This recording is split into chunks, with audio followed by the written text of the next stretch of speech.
Are you the kind of designer that if you get creative freedom, you actually kind of freak out? Or if somebody tells you, just make something cool, you actually don't really have a way forward? This video is for you because I am the exact same way. What about you? What do you do with creative freedom? We just jump in the pool and get wet. You would jump in the pool and get wet with creative freedom? Yes. Sounds like a plan. All right. Let's stand. What should we? Let's crack this window. A little bit of that ambient sound always seems to help. Boom. I tried making this video yesterday. Okay, I have an idea for a video, or I have an idea for something to talk about. And I realized that I tried making this video yesterday and was unsuccessful. And now I think it's gonna pop off properly. Some stuff that I struggle with. So I have these art practices. They include making really boring photographs of trees. I like them to be edge to edge and like an all over pattern of just leaves. Super boring. I like to make abstract photos from plastic bags full of garbage. I like to collect closed captions from TV shows and movies. I like to collect those things that say 3 years later or 2 months earlier or 20 minutes earlier, again in a TV show or a movie. Those are the things I do most frequently that I would say I'm most serious or dedicated to. I use graphic design to present those things sometimes. So there's a zine of the closed captions called Violence that you can buy off the MVA website. I just saw an orange safety cone hanging out of a tree. And I guess it's because there was a broken branch and they're trying to keep you from like hitting your head on it, but it was weird. So I present those things using graphic design, but I don't apply them to graphic design. A comparison would be I was looking at my friend Mike Perry's website yesterday, and Mike makes art and then he makes art that fills his graphic design projects. And I don't do that, and I can't really relate to that. Like, I don't have a way of making where that feels natural to me. And so there's a lot of stuff that was like really difficult for me to make that was like purely visual. At one point we did graphics for the skateboard shoe company, and we get these mood boards and we got stuff produced, but because you're just making an image, I didn't have a kind of natural way to flow kind of artful images into that stuff. It was somewhat difficult. My best bet was always when I could come up with something within it where I could make a design concept. I should point out, we did all that stuff pre-process revelation days. So the same project now, the situation would be totally different. But in general, I know people that could do those kinds of projects really easily because like their art practice would flow into that fairly easily, or they could just start making drawings that would sort of make sense. And I didn't really have that. Everything that I did was this very kind of deliberate graphic design approach, like problem solving essentially. Another example would be there's a snowboard on our website for the brand Compatriot. And if it wasn't for the name of the product and the fact that I was kind of obsessing over Italian graphic design of the 60s at that time, I wouldn't have really had a way in because I didn't have this organic making practice. Nowadays I have one, but it's an end in and of itself. It doesn't make a lot of sense as a way to generate almost like non-conceptual graphic design work.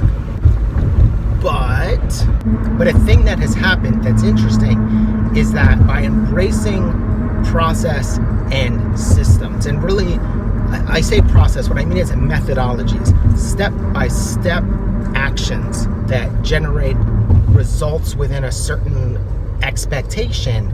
That's allowed me to kind of tap into the almost like applied art way of working without necessarily having to generate a new artistic practice. So to kind of put that into some context. So the producer method, the way that we've been doing it on projects is we have the content, the project. We start to think about the associations that we would have with it. And then we have a back and forth with the client. So we make mood boards, we send them to the client. They tell us what stuff they're feeling and they're not feeling, and they might send back more stuff. And then we take those mood boards, and I'm sure I've talked about this, but then again, most of these videos only have 10 views right now, so your chances are if you're watching this, you're new to it. We then take the mood boards, which I'm going the wrong way. In the traditional world of graphic design and branding and stuff like that, the way that you create a mood board is that you find these images and they're going to describe the overall mood of the project, or potentially they describe a number of ways in which you might access this project, ways in which you might work on it, or they describe trends. The way that we do it is that we try to find a set of visual ideas that might be chosen purely for what they feel like, or because conceptually they have a relationship with the thing that we're working on. So let's say we have a mood board of like 90s punk show flyers, for the sake of argument. When we bring that in and when we kind of bring it to the client, we say, this is a thing that seems relevant to us. We're gonna explore making stuff within this style or bucket, but we can't make any promises as to whether we'll use it for anything. Like, we might explore it only to decide that it's not gonna work, or we might explore it and then mix it with something else. For some of the projects that we've done like that, how they end up in the final thing is kind of all over the place. So some of the stuff we explored for the Josh Harmony cover was geometric patterns on 45 sleeves and Letraset rub down type and certain materials, very like office supply kind of material. So we just had scans of manila envelopes and whatnot, and then we typeset a bunch of stuff in different Letraset styles, and then we made all these geometric patterns. And there's other stuff too that's not present in the actual chosen final direction. How that stuff fit into the final direction was that I just sat and played with all this material that I had made over the course of 2 to 3 weeks.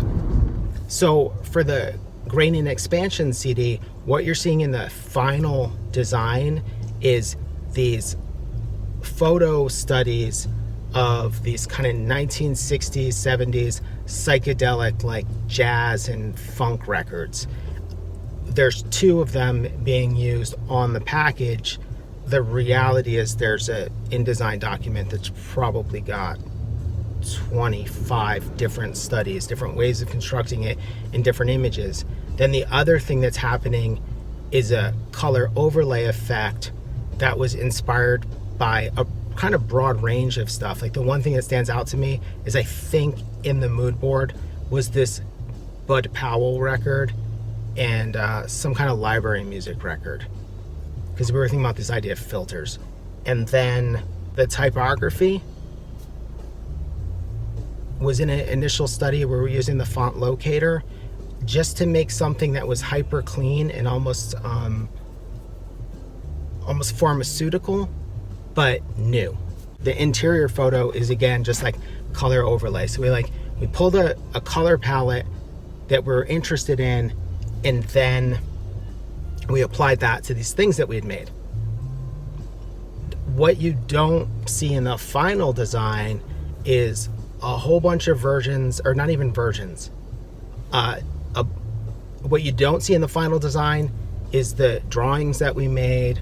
There's a bunch of studies in just gradients. There is pattern. There's these typographic studies that are like highly linear. So there's all this stuff that we did that doesn't make it in the final design. Now, here's why that process is cool and why it is so helpful. I come to graphic design from a content background and maybe a marketing background. I made zines and put out records and made stuff for the hardcore scene.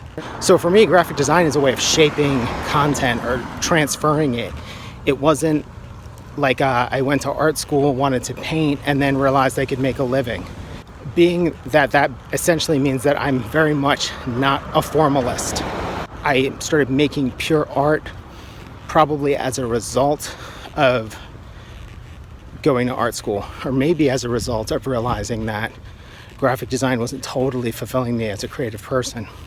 So if I have a project that is non-conceptual, that demands a kind of formal reaction to it, those projects have traditionally been a nightmare for me. They've been super hard to execute on, and they've been more stressful than they should have. I have the odd sort of career background where the fun stuff stressed me out. Here's a sort of funny detail.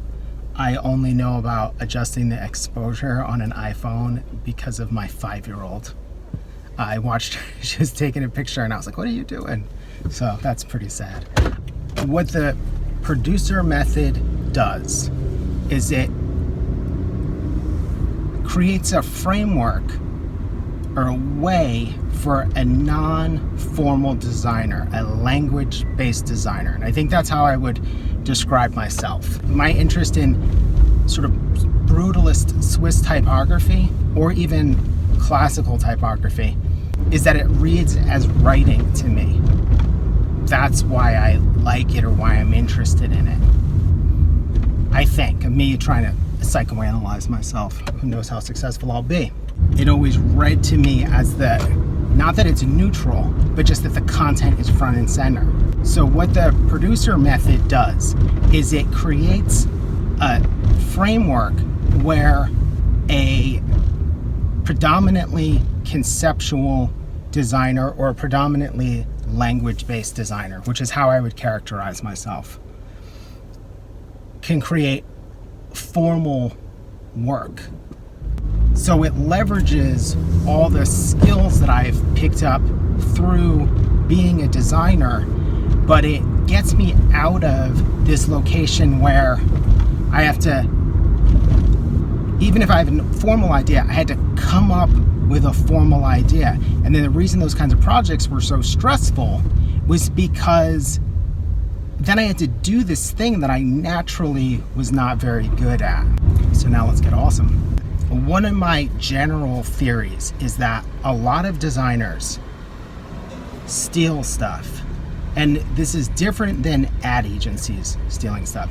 Ad agencies steal stuff because a specific aesthetic they think will sell the product, or position the product in a certain way. And if they have to rip off Evan Heckox, so be it.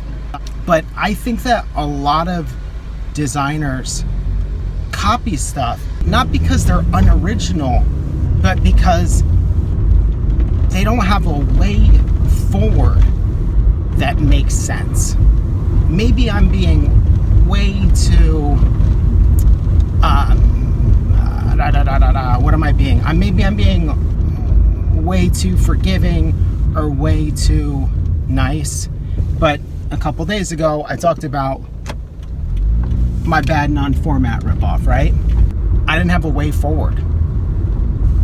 Luckily for me, I didn't copy stuff all the time. So, okay, now back to the producer method. The way that it works in what we're typically doing is a kind of free association that's based on concepts, but I wouldn't call it conceptual. The end result is very loose and vibey. But the discovery that I've made is that way of working has a very logical entry point into the non-conceptual formalist work. So let's say, as an example, 5 years ago, let's say I was given a project like design a series of skateboards.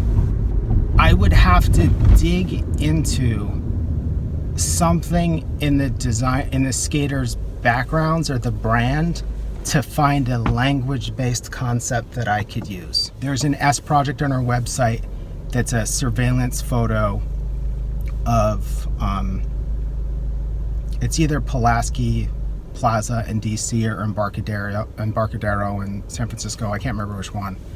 But the idea, the concept was that we'd use surveillance or aerial like photography, satellite photography of these legendary skate spots, and then we would assign one to each member of the S team that it made sense for. So the concept one was Bobby Warist, who's from Maryland, and Pulaski Plaza, which he's known for skating.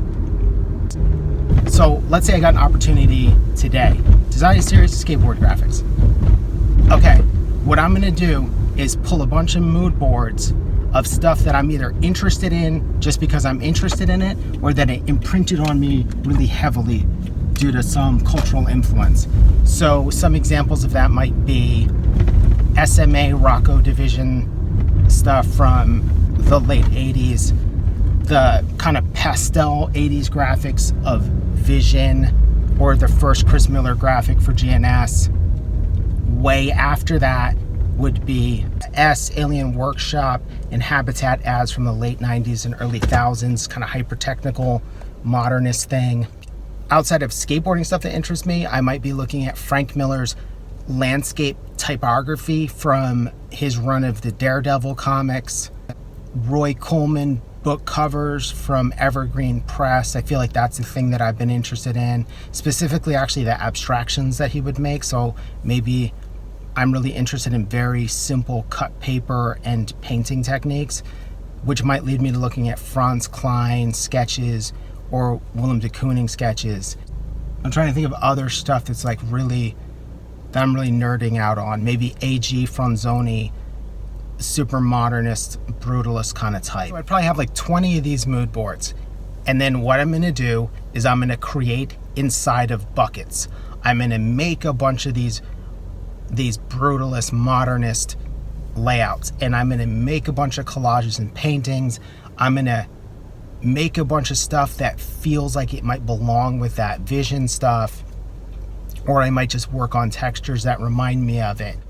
I might start to construct weird little worlds that feel like those Alien Workshop Habitat ads. I'm gonna make all this stuff, but during that phase of it, I'm not gonna make a single skateboard graphic. I'm just gonna generate assets and see which stuff I'm feeling, which stuff I like, which stuff is fun to make. And then I also know that there's gonna be other stuff I'm just randomly doing during that time that is gonna feed my creative practice. Random drawings that I'm gonna end up making for no reason, or photos that I would have taken. So I'm just gonna generate all this form, a stack of stuff. So the way I kind of think about it is it's almost like brand assets, but there's no brand yet. And then once I feel like I've exhausted that, or I'm bored, or I'm done, then I'm gonna start putting that stuff together in the shape of skateboards, and I'm gonna make 1 million of them. That gradient expansion CD, the outtakes of those, there was probably about 20 real versions of it. And then there were more that were kind of like half thought out ideas. The Josh Harmony record, the presentation for the band probably had 22 versions of that cover. So I'm gonna make a ton of stuff, and then I'm gonna edit through that, and then I would present like, here's a direction, here's a direction, here's a direction. And the big difference is simply between that and a traditional design thing is there's not gonna be a concept unless I come up with one post-rationalizing after the fact, where I'm like, you know what, this reminds me of this, and this feels like this, and this echoes back to this. But in general, I'm not gonna worry about it. If it happens, it happens. But the point is, then I have steps. It allows me to work like a graphic designer, but produce output like a formalist, like an applied artist, or however you want to put that. That's how I use this idea of the methodology to make work in spite of myself. I actually think that's one of the biggest things. Is like, if I was left to my own devices, everybody would just get this thick ass, all caps type, probably like a gray background with a white border, and then like 2 colors of type, if I'm left to my own devices.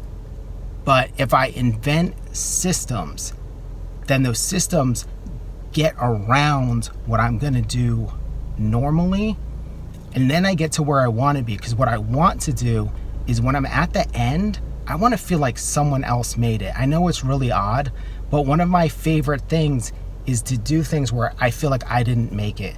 You know, like if I can do an image making technique where the control feels totally out of my hands, like taking pictures of plastic bags full of garbage, I can appreciate this stuff more if I haven't made it. And that's one of the things that all of these systems create, these ways where the results feel like they came from another hand, another mind, and on some level they did, because the process determined the outcome.